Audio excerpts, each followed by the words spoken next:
You're listening to the Clear Creek Resources Podcast from Clear Creek Community Church.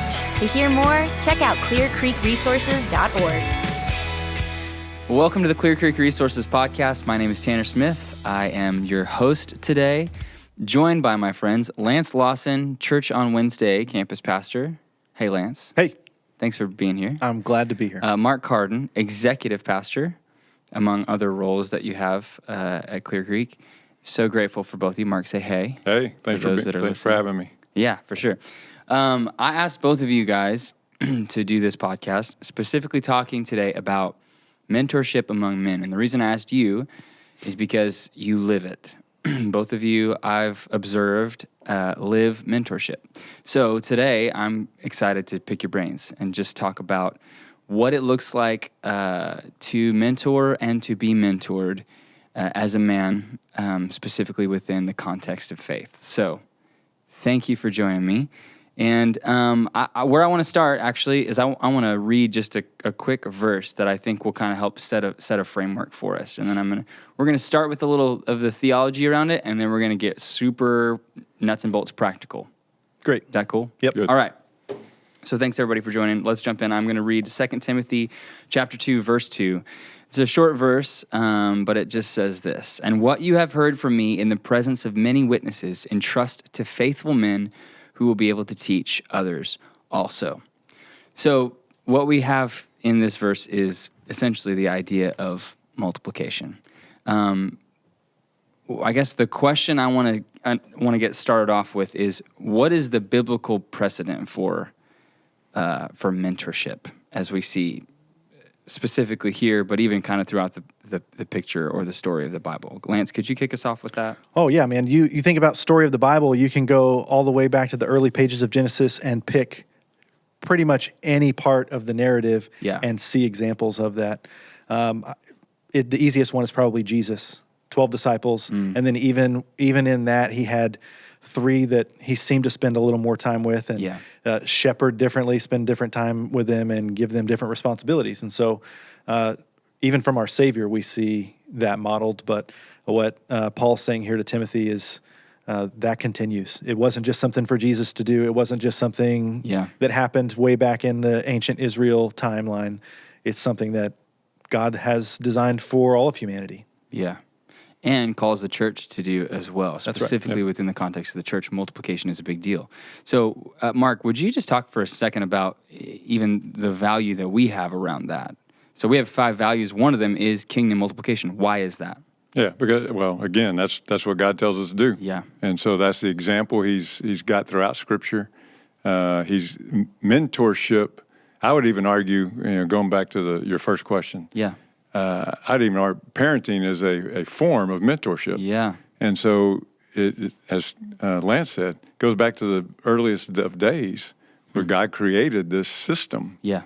And we're to, as 2 Timothy says, we're to teach others, who will teach others, who will teach others, and that's what we say. Yeah. Bruce used to have a saying, so sorry, Bruce, I forgot how exactly it went.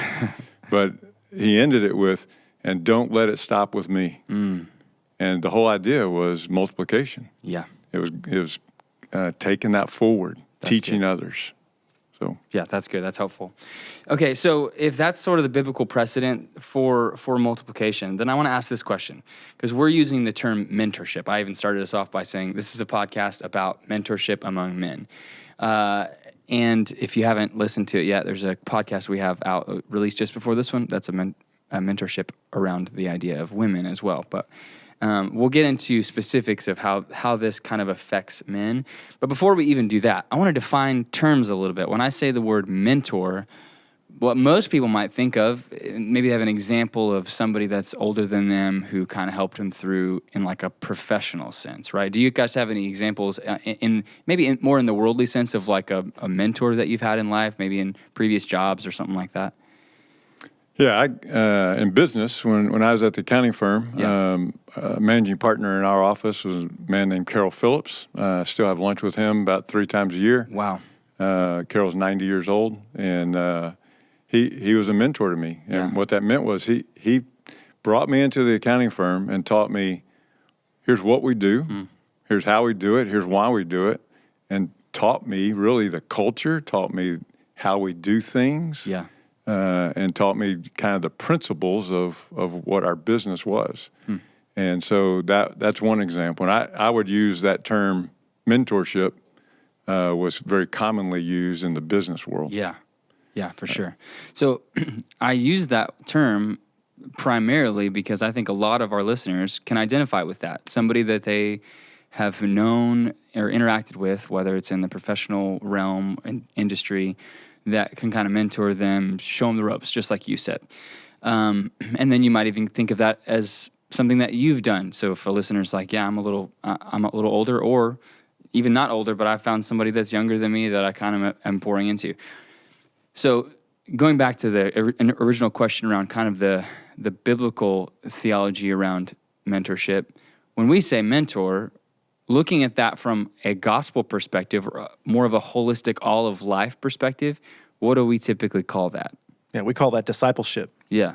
Yeah, that's the church word, that kind of our lingo for saying the same thing. Yeah. And maybe even the same thing, but would it be to a greater degree? Because a lot of times mentorship is sort of a specific. It's specific to, like for that instance, it was mostly specific to where you were working, right? But discipleship is helping people grow and essentially allow the gospel to saturate every area of their life, right? So it's the same, but maybe even in some ways a broader term. Would you say that? Is that kind of the way that you describe that? Oh, sure. I think we're talking about the same practice, but those words are going to bring different things to mind for us, like is what you're saying. So when you hear mentor, you may think business, or I even think Big Brothers and Big Sisters, an organization where adults will go into a school and partner with a young person. And so that's the category in my mind for mentoring. But when I hear discipleship, we're talking about the same practice. Yeah. But my mind goes to church things, gospel things, you know. I think that's helpful only because I think sometimes when people hear the term discipleship or make a disciple, I mean, depending on, their history and their church experience or whatever, their mind goes to something completely different. Like knocking on doors, street evangelism, something like that, which is not necessarily outside of the realm of that, right? But there can be a much more just kind of as you go daily relational aspect of discipleship, which can look a lot like what you may have experienced through mentorship.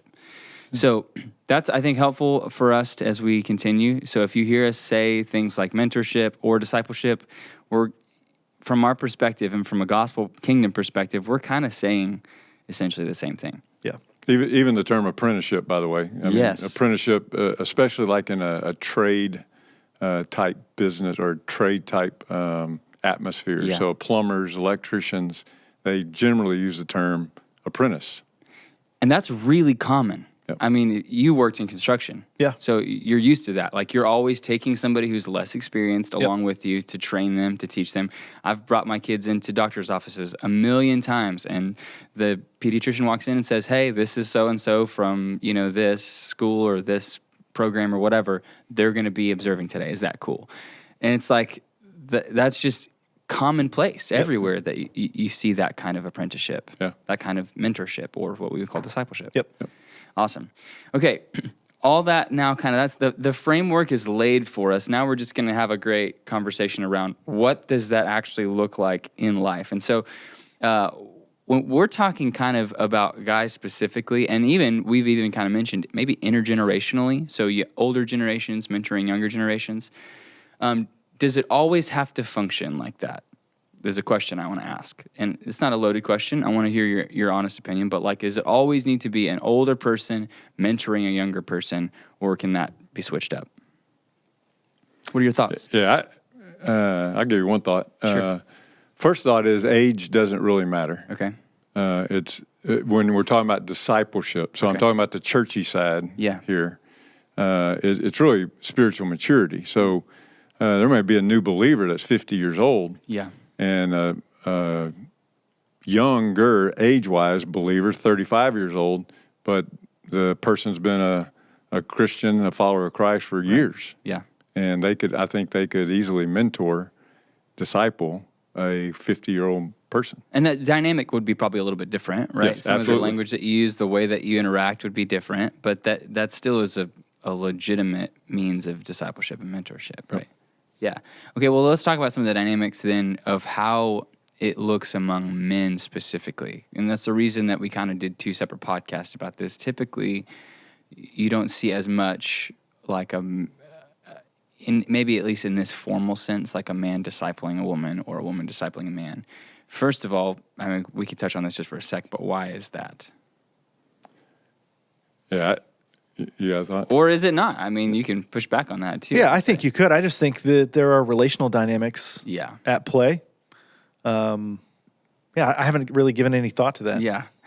Well, the reason I ask is because we do have these 2 separate podcasts around it. Yeah. I think sometimes we can kind of like maybe limit ourselves in terms of the way that we think through that. So part of that probably, though, is that sometimes we think about discipleship through the lens of this has to be extremely formal. Like this has to be like you're committing to some to sit down with somebody every day or once a week for the next 2 years or whatever. And if that's a woman, then your wife is going to have some questions. I would. Yeah. So just as you're talking, something that comes to mind for me is like, in discipleship, when 2 people are working together to help the gospel work its way into your heart and life, there's an intimacy that comes with that and a vulnerability that just comes with opening your life up.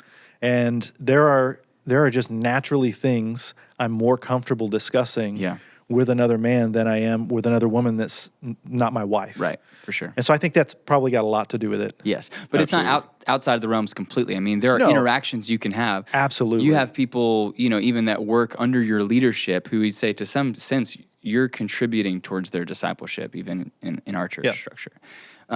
Okay, but you mentioned two words earlier, and I want to kind of dive into this a little bit. You mentioned the term intimacy and vulnerability. These are not super quote unquote manly words. Yeah. So what's the dynamic in terms of guys mentoring or discipling other guys as it pertains to stuff like that? Intimacy, vulnerability, uncomfortability. Yeah. So I think that's a component of the conversation worth having for us, anybody listening. So if you think about mentoring, and whether it's a professional setting or at a school with a young person, like there seem to be boundaries around that, or an apprenticeship in a trade, like that's clear what you're doing. And I think it's easy for men to get uncomfortable with the idea of discipleship, the things that go along with discipleship, because maybe there aren't boundaries around it that have to do with your job or the way you're interacting with another person. Yeah. Because the gospel really goes everywhere in your life. And man, that's uncomfortable. If you really are honest with yourself, it's uncomfortable at times for you to really work the gospel into places in your life. It's even more uncomfortable for you to open that up for someone else to know about. Like, this is what I'm really struggling with. And so I think it's worth us talking about this so that men can hear discipleship is important. Intimacy, vulnerability, opening your life up beyond your trade or your profession or any of that is necessary if you're going to really follow Jesus with all that you are. Man, necessary but good. Uncomfortable. Yes. Not easy. Yeah. I mean, that's not most men's natural inclination. Is like, sure, you can get into my world. You know, you can get in my kitchen and like work through my stuff. And I have to be like open and honest and vulnerable about stuff. Why is that? Why do guys have barriers up as it pertains to that? All that generally, in my experience, stems from ego. It's pride. Okay. I don't want to open up all of my dirty laundry. Yeah. And so you try to hide it. So you're not vulnerable. Kind of like, I don't need help with this. I can do this. I'm admitting weakness if I need help. And guys don't want to be weak. Yeah. But it's necessary. Yeah. Yeah. It's essential. I think, though, our culture today, maybe there's something that's different than the past with the way social media works and the way we're all connected online, is we tend to curate our lives so that people see only parts of who we are, parts we want them to see. And so that's just kind of the way our world works. We don't even think about it because we're naturally wired up to not want to show people the things that we're embarrassed about or struggle with and all that. And I think that's only worse today. We call that privacy. Yeah, right. As if it's like the right thing to do. Yeah. So I think it's even more challenging for us to consider really opening our lives up to someone in real life. Yeah. When the way our world works is you actually you don't even show anybody that. You show everybody the good stuff. Yeah. Well, then let's talk about that. So up until now, we've done the classic podcast thing. It's talking about what we're going to talk about. Now we're going to talk about it. I think it's one of the most helpful things when you're listening to something like this is like, okay, but what does it actually look like? Yeah. You know, I mean, I hear this all the time. Oh, I should be discipling others, or I should be discipled, or whatever. But what can that actually look like? And that's one of the reasons that I wanted you two to be a part of this podcast, is because I know that is a practice that is regularly fleshed out in your life. So, Lance, I'm going to start with you. What has it looked like in the past for you? We'll start with for you to mentor or disciple others. Okay. Give me some, and this, you can start wherever. I mean, there's probably a million different ways, but just whatever. I can't talk. I don't feel like I can talk about it without going back to how I was taught. Okay. Just in the faith tradition I come from, where I grew up, I was mentored. I was discipled. Yeah. And it was just natural that this was happening. I was being poured into. And so I feel like I was taught from a young age to do the same thing, to turn around and like you said earlier, Bruce's statement, don't let it stop with me. And so even as a college student, I was leading a group of junior high boys, a small group in the youth group. And what's interesting is I still am connected to a few of them that occasionally our paths cross. Wow. And it's crazy. I was 19 years old, and I was an idiot. I mean, all of us were dumb at 19, but for whatever... Mark was not dumb. Yeah, maybe not. He was steady. But for whatever reason, I had an impact on these young men that has stuck with them. And even today, they look back on that thankful. And I look back on that thinking like, man, I don't know how I could have positively impacted them in a way that made a difference. And so that's beautiful. It started then, but it's just something I've carried on all these years. But that was kind of within like a church structure. You're saying that was within like a student small group, basically. Yep. So you served as a student leader. I did. They were students, and you were discipling them in that way. Yep. So that's fantastic. One of the things I think that is interesting about that you mentioned is because that was modeled for you.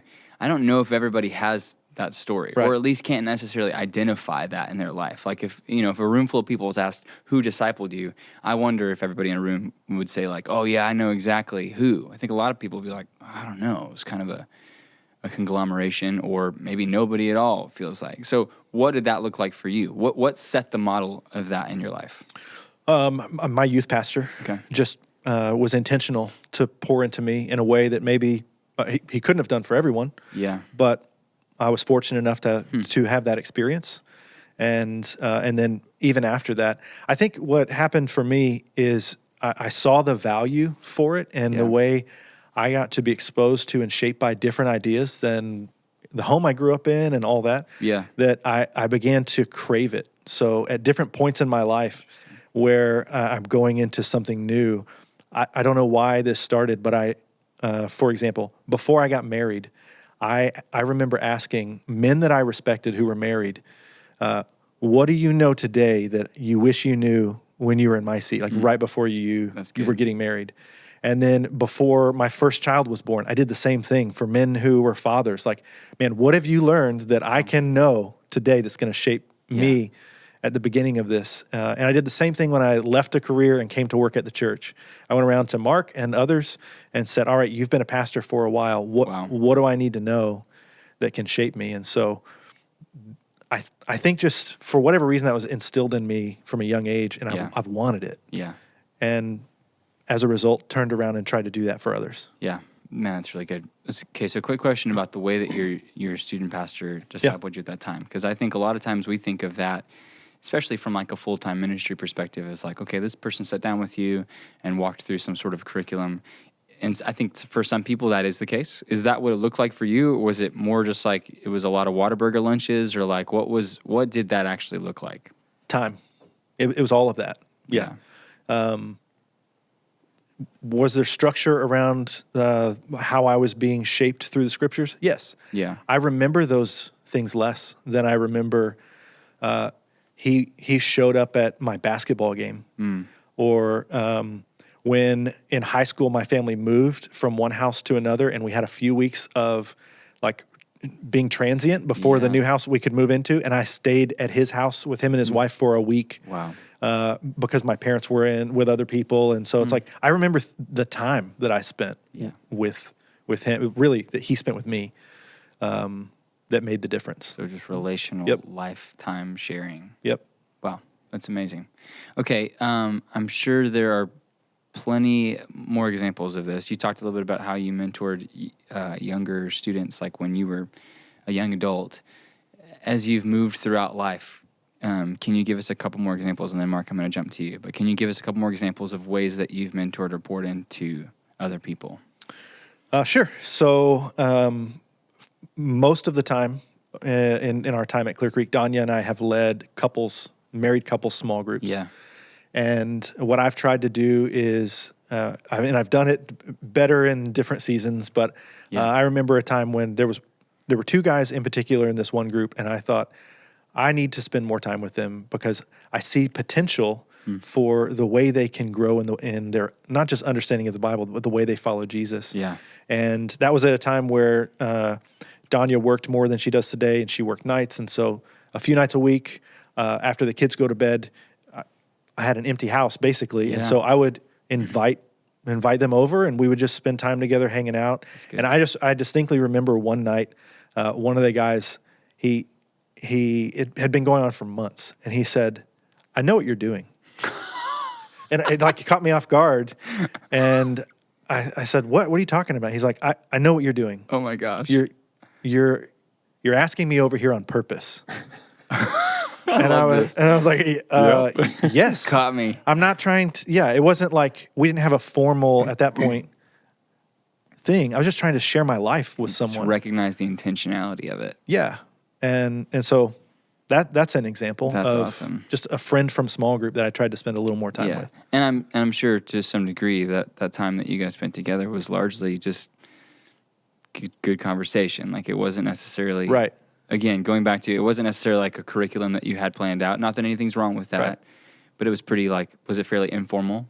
Yes. In that case, there was no formality. Yeah. I mean, we both enjoyed craft beer, and so we would share a beer and a different one each time, and it was like it wasn't even. I used beer as an excuse to hang out. Yeah. But we just talked about our marriages and our kids and our work and all that. That's good. It was unstructured. Yeah. No, that's so good. Okay. Well, we'll come back to you in a bit, Mark. I want to pan over to you for a second. So maybe start with, if it's helpful, who mentored, who discipled you? Like, what's your kind of background in that? Yeah, I've had so many mentors, so many disciplers. That's beautiful. That's great. Yeah, but probably as I mentioned earlier, I think parenting is a form of discipleship or a form of mentorship. Yes. So I think my parents clearly were probably the first mentors I remember in this definition. Yeah. So, my dad taught me how to throw a baseball, taught me how to catch a baseball, taught me how to throw a curveball. And then my coaches taught me how to field the ball and how to hit the ball. And all that I consider mentorship. Yes. They're spending time with me, teaching me what they know, what they've experienced. And so that happened all through school, basketball and high school and all that stuff. On the discipleship, on the church side of it, like Lance, I had a guy named Glenn Parrott who was our, we called him an activities director. We had a gym at the church I grew up in. Yeah. And he was responsible for all the activities in that gym. Well, he just brought me in. He let me work for him. I hung out with him. We would play basketball and roller skates and do That's awesome. do Sounds stuff. Terribly dangerous. Yeah. Go to Shakey's Pizza and have pizza in the summer. And so it was just spending time. Yeah. It wasn't, he didn't have the lesson today is this. Right. It was just spending time. So I got to hang out with a Christian young guy who was probably mid-20s. Yeah. And it was probably from my age of about 13 to 16. Yeah. And I just got to see what that looked like. And there was nothing in my mind where I'm thinking, oh, this guy's discipling me. Yeah. Right. We're just hanging out. Yep. Yeah. But it's a 25-year-old guy hanging out with me. Why would he do that? Yeah. Well, now I kind of understand that. Yeah. And then as I got older, got out of college, Bruce and I and Lisa and Susan, we met 37 years ago. And then that became another discipling time in my life. Yeah. Bruce and Susan, I think, discipled Lisa and I for years. And again, there was no plan. Yeah. Even though we did do small group together, but there was no plan when we hung out. It was just we hung out. Yeah. And friendship. And we watched each other, and we learned from each other, and we challenged each other, and all that stuff. Yeah, that's good. And so that's been really throughout my adult life. Yeah. Through small group interactions and just through relationships. Probably a little different. Lisa and I did a specific discipling type event at our house for a number of years. Okay, I want you to talk a little bit about that because I've heard about this and it sounds amazing. So tell us a little bit. Yeah, you got to ask the people who went to it if it was amazing or not. Well, I have. That's the reason I know about it. So we just decided, really felt like God was saying, you need to spend time with some young couples and talk about these three topics. Talk about marriage, parenting, and finances. Okay. And so we developed a very short, quick, not really even curriculum, just bullet points of here's some bullet points on marriage. Yeah. And I'm going to read them to you. Then let's just talk about them as couples. Yeah. And we'd have 4 to 6 couples at our house once a week. That's for awesome. 4 weeks, and we would talk about these things. It had a name, right? Supper with the Cardens, or dinner with the Cardens, I think is what we called it. I love that. And we haven't resumed that after we moved, and then after COVID. That's something I want to restart. Yeah. So I hope we can in the near future. Well, now you have accountability because there's hundreds of people listening to this podcast. So. Sign up Google Doc if you want to join. Yeah, go to markcarden.org. No, I'm just kidding. You guys better ask me to hold me accountable. But it was primarily just hanging out and talking about these topics. Yeah. And that's that for me is much better than a 1, 2, 3 plan. Well, that's really good too, because again, what we want to be careful not to do is to draw this hard line between my kind of the all of life mentorship, in my job and stuff. But then I got like the Jesus stuff. Yep. What we believe about the gospel is that it's supposed to, you said it earlier, like it's supposed to infiltrate every aspect of your life. Yep. So when you're talking about making a disciple or helping someone to be discipled, to grow in their discipleship, ultimately their discipleship to Jesus, you're talking about the formation of their marriages, of their finances, of their family life, of their relationships, of the way that they work, like of all of these things, all these different aspects about the way that following Jesus fleshes itself out in their everyday life. So that's amazing. For both of you, a question, whoever can go first.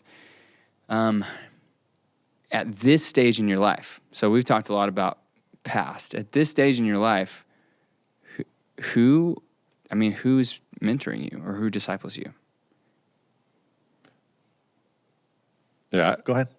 Rock, paper, scissors. Yeah. I actually think probably all of our pastors disciple me. Yeah.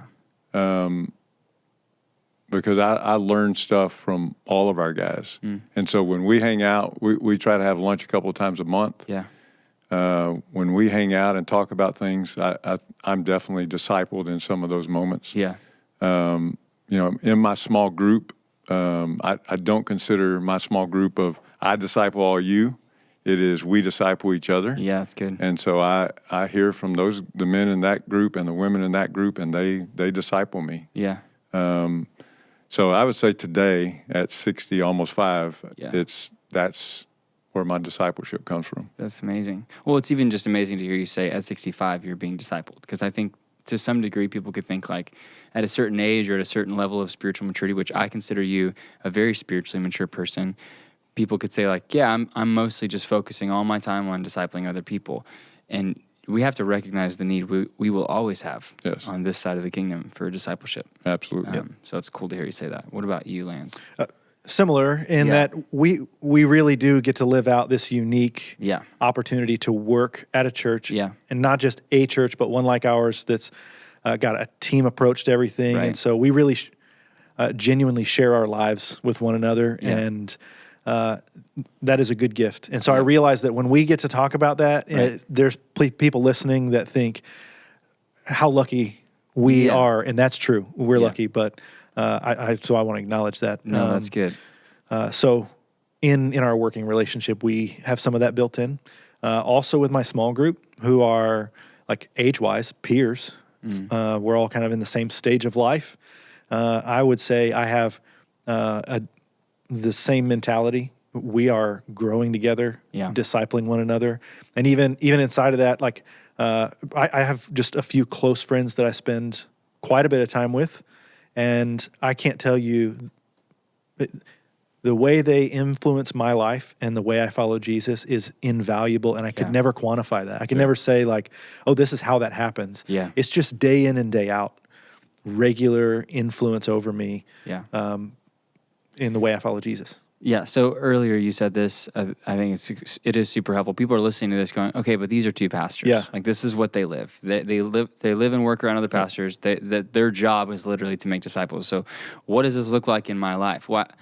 We could talk about that a bit, and we will. My hope is that what we see, and what I'm seeing, even through talking to you guys, is the trellis. So we use this language, trellis and a vine. A trellis is just a structure that allows the growth of the vine to happen. So the structure in your life that allows the spiritual growth and spiritual formation of discipleship to happen at its most natural, actually is kind of small group, right? Small group serves that purpose. That's what we would hope in terms of the spiritual formation of our church, is that people would be in small group because it provides kind of the best opportunity for discipleship to happen naturally. Yeah. Yep. I have something to say on that.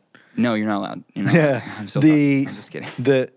The first small group that we joined at Clear Creek was Mark and Lisa's small group. Before I worked here, we were just attenders, and so we got in their small group and had that very experience. Yeah. But even beyond that, I don't know if you remember this or not, but this is 14 years ago. Mark invited me once a week to meet him in the office. We would meet really early before I had to be at work at construction sites. And we shared our life, but we memorized scripture together. Interesting. And so Mark had this layout of Bible verses, and we would memorize a couple a week, and we would pray together. Wow. And I mean, I remember fondly those days. Absolutely. And still remember the passages we memorized. How they, but Mark doesn't even not all remember of that. them, because there was a lot, because we did it for a long time. But some of them have stuck with me, and so I worked in project management for a construction company at the time. Yeah. And made time early in the morning to meet with Mark. Yeah. That wasn't something we did at small group. That wasn't something that happened because I worked at a church. That was Mark being intentional to invite me into this, and it influenced me in ways that I still think about. Which I think that's the key word. It doesn't matter where you work. Yeah. You have to be intentional if you want to be mentored or discipled. That's good. Or if you want to mentor or disciple. Yeah. Because it isn't, in most cases, it doesn't just naturally happen. Yep. You've got to put yourself in position for it to happen. Yeah. And so be intentional. You know, as Lance said, he pursued guys to hang out with. We've got to live with that type of intentionality if we want to grow in our faith in that degree. So, Mark, would you say if somebody's listening to this and they're like, well, that's great, but nobody's discipling me. Like, I'm just kind of out here doing it on my own. Nobody's approached me or whatever.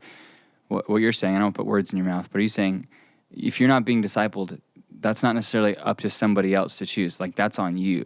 You need to put yourself out there or ask. Is that what you're saying?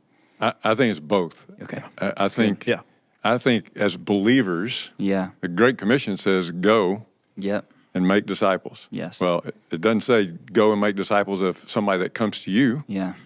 It just says go and make disciples. So I think it's both of those. Yeah.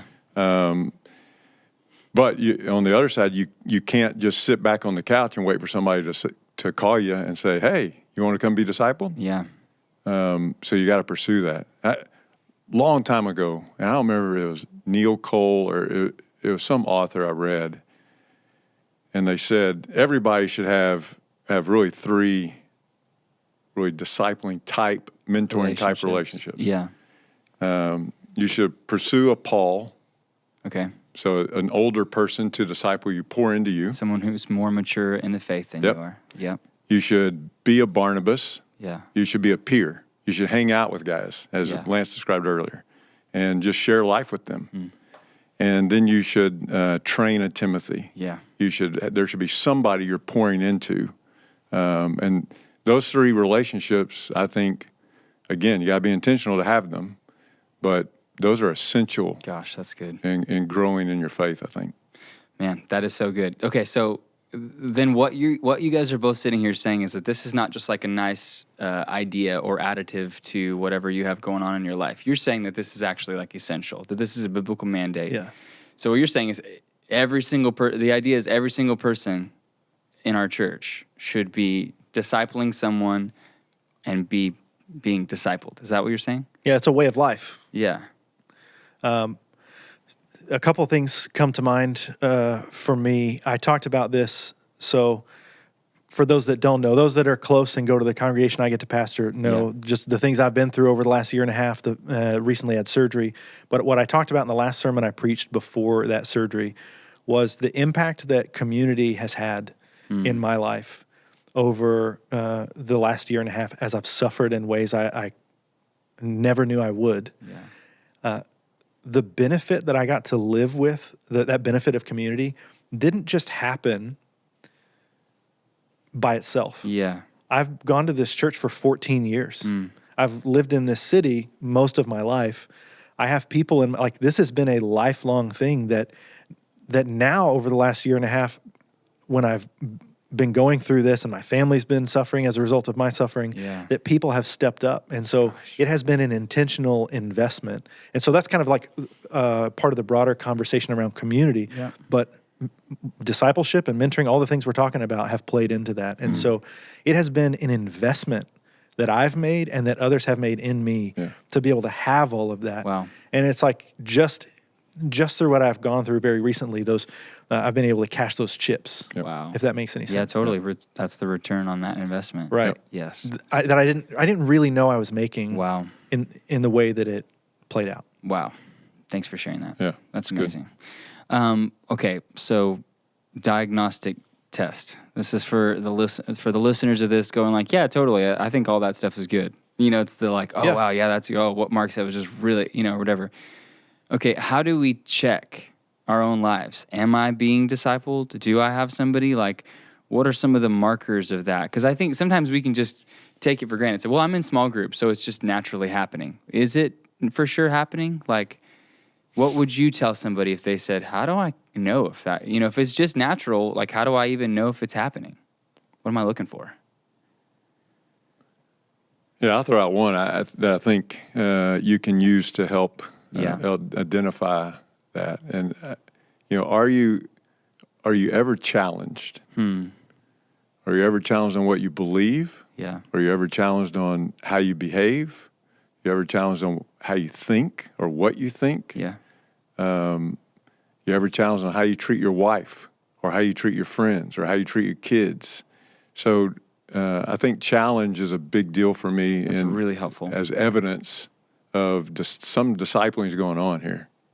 Wow. That's super helpful. Yeah.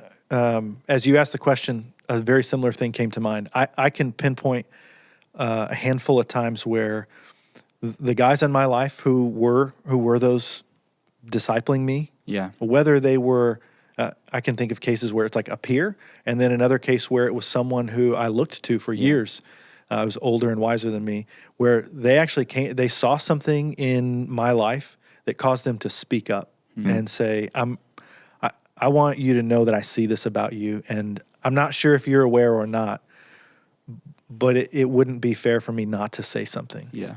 And those have been among the most impactful course-correcting moments of my life. Wow. when somebody did that. So I was challenged. I was, Again, that's hard to receive. Oh yeah, no, dude. When you're sitting at a restaurant over lunch and somebody tells you something and it kind of rocks you and you're like, but you know it's true. Yeah. You know it is. You know that it's true, and it messes with you a little bit. But my life is better today, and I'm closer to Jesus today because those men were brave enough to say that thing. Yeah. And it all happened because of our intentionality around the way we follow Jesus together. Right.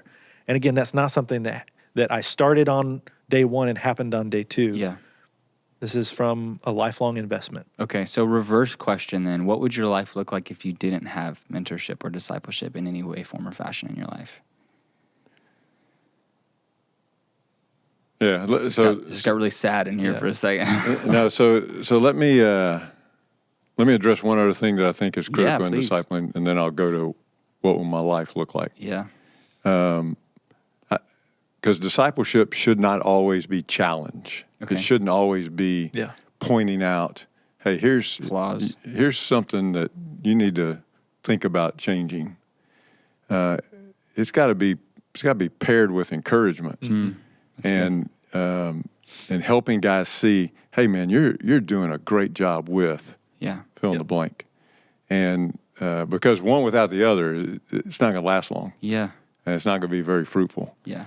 So what will my life be like if I was never discipled or am not being discipled? Yeah. Well, it's going to be, I'm going to be stunted.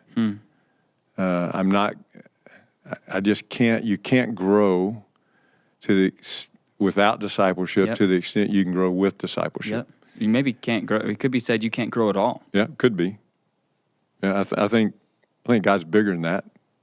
I think he can grow you without somebody else doing that. Yeah. But I do think God's created us to live in community. Yes. So I do think it's easier. Yeah. And I think God wants us to be in that community and to disciple and encourage and challenge each other. Yeah. That's really good. Yeah, along those lines, I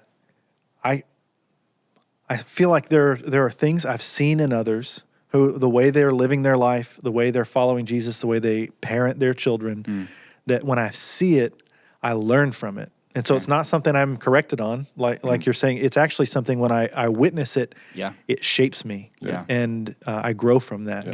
Just the experience of seeing it in someone else, because we're around each other and we spend time together. And so that'd be another almost diagnostic. Like, are you learning? Are you exposed to the way other people are living their lives differently than you, and is it shaping you? Yeah, that's super helpful. Yeah, let me give a quick example of that. Go, yeah. Because this stood out to me, and this happened probably 10 years ago. We were at Red River Barbecue eating, and with a friend who'd come into town, used to be in our small group before they moved to Phoenix. And he came into town, and it was me and him and my son eating dinner. And when we left, this friend of mine complimented me in front of my son. And that was huge. Yeah. And so it was an example. Sorry.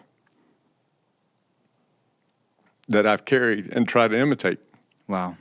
And he discipled me in that moment. Man, that's beautiful.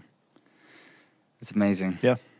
Okay, so just to wrap up our time, hyper practical here. If someone's listening to this and it's just kind of the recognition through those diagnostics, they realize I'm not being discipled, at least not to the degree that I want to. I'm recognizing some of those deficiencies, or I'm not pouring out. I'm receiving so much from other people, and I'm not. It's like the example of the Dead Sea, right? All of these different tributaries pour into it, but there's no outlet, and so nothing lives in it because the salt contents is so high because there's all this inflow and there's just no pouring out. That's what it looks like to be, right, the life of a believer who continues to be poured into and never pours out. And so if somebody says that, then that's me. Then what do? Just get hyper practical for a second. You're looking across the table at somebody and say, you need to do this. Yeah. Two things come to mind. If you need to be discipled and you need to build relationships around this stuff and not just the professional mentoring you experience, then the vehicle we have for that is small group. Yeah. Get in a small group. And if you've tried to get in small group before and it's not worked out, or you've faced challenges finding the right one, those happen. Yep. We don't talk about that maybe enough Yeah. and acknowledge that can happen. Try again. Yeah. Don't give up. Don't not do it because of whatever has happened or because you feel like you're too busy. Yep. Make the time. It will pay off. Number one. Number two, if you look up and you realize, I'm not investing in anybody else, I would say, show up at Creek Kids and say, I would like to volunteer here. And it could be you start at the front door welcoming families as they come in, and then you could end up in another place where you're pouring into young people. What a place to start if you don't know what to do next, and just invest in the next generation. We so desperately need it. And I'll tell you, you've heard me already say from experience, it happened for me. And it shaped my life, and it shapes the way I live today as a father and as a pastor and as everything that I am. And so start that in your life. Turn around and mentor or serve the next generation. Wow. Yep. And so, if you can get when you get in a group, walk into that group and encourage, as you guys share in group and pray for each other in group, encourage people. And, if you find yourself not pouring out, well, that's a good way to pour out, is to tell people what you see in them. Wow. And how you appreciate what you see in them. Yeah, that's amazing. Well, guys, this has been really rich for me. So I know it's been really rich for those that are listening. If you're mowing the grass or driving to work or whatever, and you're listening to this, I hope this has just wrecked you in the best way, like it has me. So thank you both for your honesty, your vulnerability, your experience, for sharing your heart, and for the work that you do to help shepherd this congregation, these congregations of people at Clear Creek Community Church. It is completely and totally worth your time. So thank you. And to those listening, thank you for joining us on the Clear Creek Resources podcast. You can find more resources on our website, clearcreekresources.org. Man, it's been good, guys. Thanks for joining me. Thanks for having us. Thanks. See you next time. See ya. Hey, thanks for checking out this video. If you haven't yet, make sure that you hit subscribe down below and check out clearcreekresources.org, where we have videos, books, and sermons on there, as well as our audio podcast. Thanks for watching.